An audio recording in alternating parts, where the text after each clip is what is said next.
morning, friends around the world. Today we'll complete our short series of meditations based upon a teaching by Dewitt, who was a photographer of the National Geographic. As short as this series is, each part will build on the previous parts. So if you haven't heard the first three parts, I highly recommend that you go back and do those first.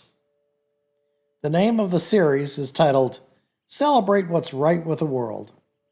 After each part, we'll take some time together to consider some questions to meditate upon for the rest of the day. Celebrate What's Right with the World, Part 4.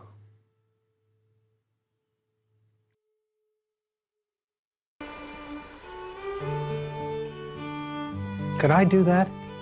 Could I trust my own values and vision enough to step out beyond my own edge? To find a new balance in my life, not one of limitation, but one of possibility. Not an either-or balance, but a both-and balance between what I do and who I am. A balance that would allow me to keep all of my intensity and focus, and at the same time not lose sight of those things that were really important in my life. A balance that would allow me to take it all in till I was full to overflowing, and then with gratitude and with grace, to give it all back. To be like the sunset that nature graces us with every evening. To put it all out there, to publish it in my life, the very best I had to offer without any regard to whether it was received or not. I know that whenever I can do this, wonderful things happen. I photographed the Highland Games in Scotland for an advertising campaign for Dewitt Scotch. And we were photographing these huge guys throwing these weights around. It was great fun, but I couldn't get my eye off the guy with the coat. He was the judge. And we shot some wonderful ads, but my intuition is just screaming at me to go meet this guy. So when it was over, I went up to him and I said, have you ever done this before? You're bigger than all the rest of these guys. And he said, aye, laddie, aye. I was the champion of Scotland for many years. And I said, well, what do you do now? And he said, well, I'm a farmer. I was a farmer then. I'm still a farmer now. I said, well, can I come and visit you? He said, well, I guess you could. And so I dragged my whole crew down there the next day, and big boy. And we found this weight, that he hadn't thrown in years, and we took him out in his front field, and talk about being your own banquet. He was just lost in the very best that he had to offer. And so was I. I didn't care if I was getting paid or shooting for doers. I was just falling in love through the lens, celebrating what's right with the world. And the art director took those pictures and turned them into this ad that said, for 25 years, Henry Gray won the cheers of the crowd at Scotland's Highland Games. And even now, he likes to get out and throw his weight around in the privacy of his own backyard. This ad won all kinds of awards, but I didn't care. I got to meet Henry. And a couple years later, we were back in Scotland and near where Henry lived, and so we stopped and we went over to his house, and he showed us how he'd framed up the ad that we'd sent him. And he and his wife came out in the front yard and posed for pictures. And then he said, come here, laddie, I want to show you something. And he turned that ad around, and it was covered with signatures.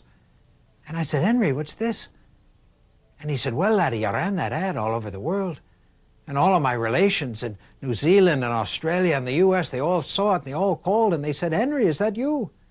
And I said, aye, it's me. And they said, well, we think we better come back and check on you.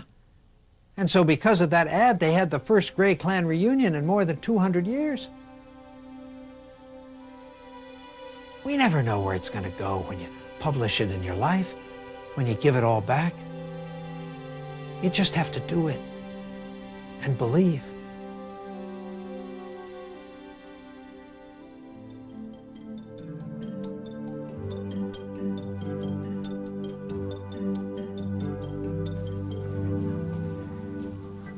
Incredible things happen when we're open to possibilities, because the world is an astounding place. I first saw that on the pages of the Geographic when I was a kid. We can see it now, every day, if we're open enough to it. If we hold a vision that fills us with energy, that takes us to our own edge and gives us the courage to soar, that allows us to celebrate what's right with the world.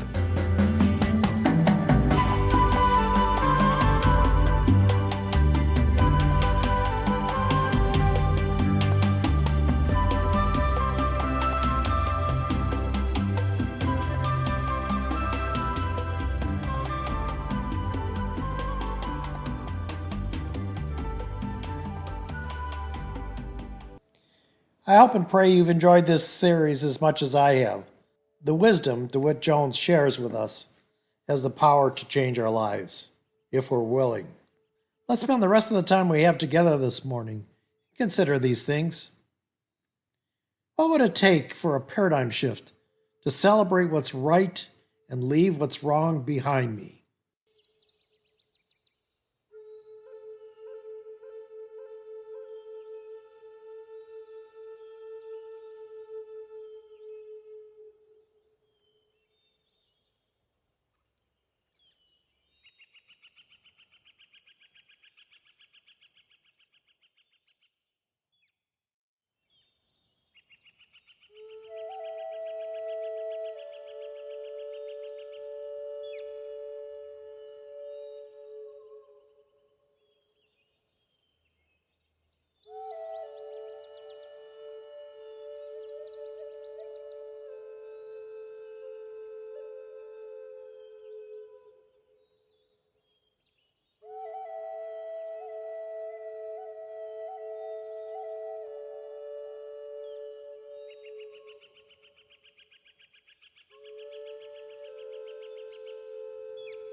Can I move away from competing with others to cooperating and helping others?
DeWitt speaks about wanting to be the best for the world, which means to me we must seek to make our world a better place. How does that apply to my life?